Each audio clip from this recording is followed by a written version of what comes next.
एका छोट्या शांत गावात माधव नावाचा एक मुलगा राहत होता। गावातील प्रत्येक माणूस मेहनती, कष्टाळू आणि आनंदी होता, पण माधव मात्र नेहमीच वेगळा वाटायचा। तो काम करण्यापेक्षा फक्त वेळ वाया घालवायचा, मित्रांसोबत उगाच गप्पा मारायचा किंवा झाडाखाली बसून स्वप्नरंजन करत राहायचा। त्याच्या या वागण्यामुळे त्याचे आईवडील खूप चिंतेत होते। त्याच्या वडिलांनी अनेक वेळा त्याला समजावण्याचा प्रयत्न केला, पण माधवच्या कानावर ते कधीच गेलं नाही। एक दिवस माधवचे वडील शंकरराव त्याच्याशी बोलण्यासाठी त्याला बोलावून म्हणाले, माधव, तू जे आयुष्य जगतोयस ते तुला कुठेच घेऊन जाणार नाही। मेहनत आणि वेळेचा योग्य उपयोग केल्याशिवाय जीवनात यशस्वी होता येत नाही। माधवने त्यांच्या बोलण्याकडे दुर्लक्ष केलं आणि नेहमीप्रमाणे दुसरीकडे निघून गेला। शंकरराव खूपच चिंतेत पडले।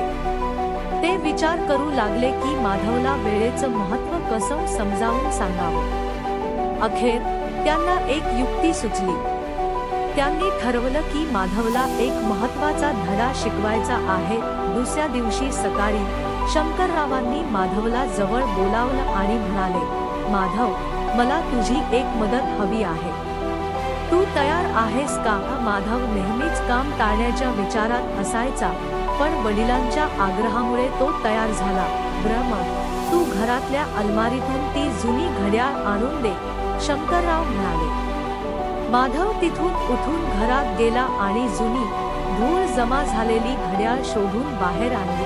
खूप छान, आता हे घड्याळ घेऊन बाजारात जा आणि प्रत्येक माणसाला विचार, ही घड्याळ किती रुपयांची आहे, मग परत येऊन मला सांग, शंकररावांनी सांगितलं। माधवला हे काम विचित्र वाटलं, पण त्याने काहीही विचारता बाजाराचा रस्ता धरला।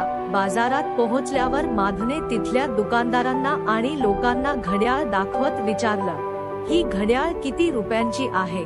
पहिल्या दुकानदाराने उत्तर दिलं, अरे बाबा, ही जुनी घड्याळ आहे, फार तर 500 रुपये मिळतील। दुसऱ्याने हसत उत्तर दिलं, ह्यात काय आहे, जास्तीत जास्त 300 रुपये। काही लोकांनी तर घड्याळ पाहून लक्षही दिलं नाही। कशासाठी विचारतोस, हे तर काही खास नाही, असं एका माणसानं म्हटलं। संध्याकाळी माधव घरात परत आला आणि त्याने वडिलांना सांगितलं, बाबा, बाजारात कुणालाही ही घड्याळ विशेष वाटली नाही। काहींनी 500 रुपये सांगितले तर काहींनी 300 रुपये। लोकांना यात फारस काही महत्त्वाचं वाटलं नाही। शंकरराव हसले आणि म्हणाले, ठीक आहे, उद्या पुन्हा तुला या घड्याळाबद्दल काहीतरी नवीन शिकायला मिळेल। दुसऱ्या दिवशी शंकररावांनी पुन्हा माधवला बोलावलं। त्यांनी त्याला सांगितलं, आज पुन्हा हेच घड्याळ घे, पण यावेळी तू जवळच्या संग्रहालयात जा, तिथल्या तज्ञांना ही घड्याळ दाखव आणि त्यांचं मत विचार। माधवने वडिलांचं ऐकलं आणि संग्रहालयात गेला। तिथे पोहोचल्यावर त्याने घड्याळ तिथल्या एका तज्ञाला दाखवलं। तज्ञाने घड्याळ पाहिलं आणि आश्चर्यचकित होत म्हणाला, हे तर अत्यंत दुर्मिळ घड्याळ आहे, याची किंमत लाखोंमध्ये आहे, याचं ऐतिहासिक महत्त्व खूप मोठं आहे। हे ऐकून माधव थक्क झाला। तो घड्याळ घेऊन घरी परतला आणि वडिलांना सर्व काही सांगितलं। बाबा, त्या तज्ञाने सांगितलं की हे घड्याळ लाखोंमध्ये विकलं जाऊ शकतं। मला समजलं नाही, बाजारात कुणालाही याचं महत्त्व वाटलं नाही, पण संग्रहालयात ते इतकं मौल्यवान कसं? शंकररावांनी शांतपणे उत्तर दिलं, बेटा, प्रत्येक गोष्टीचं महत्त्व त्या गोष्टीचं मूल्य ओळखणाऱ्या व्यक्तीकडे असतं। याचप्रमाणे वेळेचं मूल्यही फक्त त्याचा योग्य उपयोग करणाऱ्यांना कळतं। जर तू वेळेचा अपव्यय करशील तर तुला आयुष्यभर काहीच मिळणार नाही, पण जर तू वेळेचा योग्य उपयोग केलास तर तो तुला अमूल्य ठरू शकतो।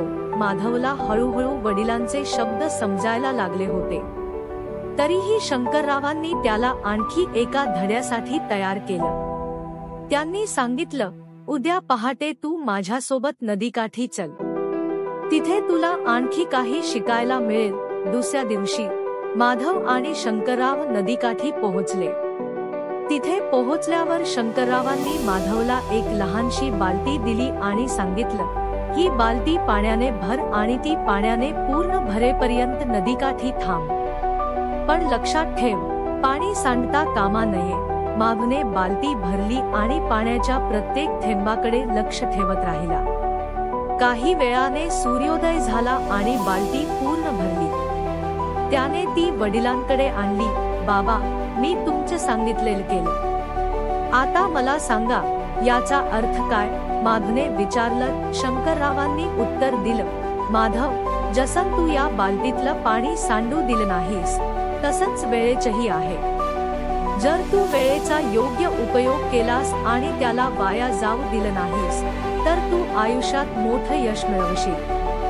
पण जर वेळ वाया घालवलास, तर ती बालटी रिकामी राहील आणि आयुष्यात काहीच मिळणार नाही. माधवला त्या दिवशी वेळेचं महत्त्व खऱ्या अर्थाने समजलं.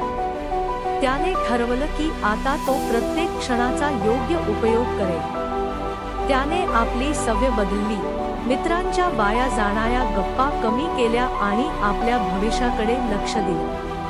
मेहनतीने अभ्यास करून त्याने आपल्या आयुष्यात खूप मोठं यश मिळवलं. शंकररावांनी आपल्या मुलाचा बदल पाहून आनंदाने डोळे भरून पाहिले. त्यांना माहीत होतं की माधव आता वेळेचं महत्त्व समजून घेतल्यामुळे एक यशस्वी माणूस बनेल. म्हणतात, वेळ सर्वांसाठी सारखीच असते, अमीर असो वा गरीब. पण वेळेचा उपयोग करणाऱ्याला ती यशस्वी बनवते. वेळेला वाया जाऊ देऊ नका, कारण वेळ एकदा गेली की परत येत नाही. प्रत्येक क्षण महत्त्वाचा आहे आणि प्रत्येक क्षणात भविष्य घडवायची ताकद असते.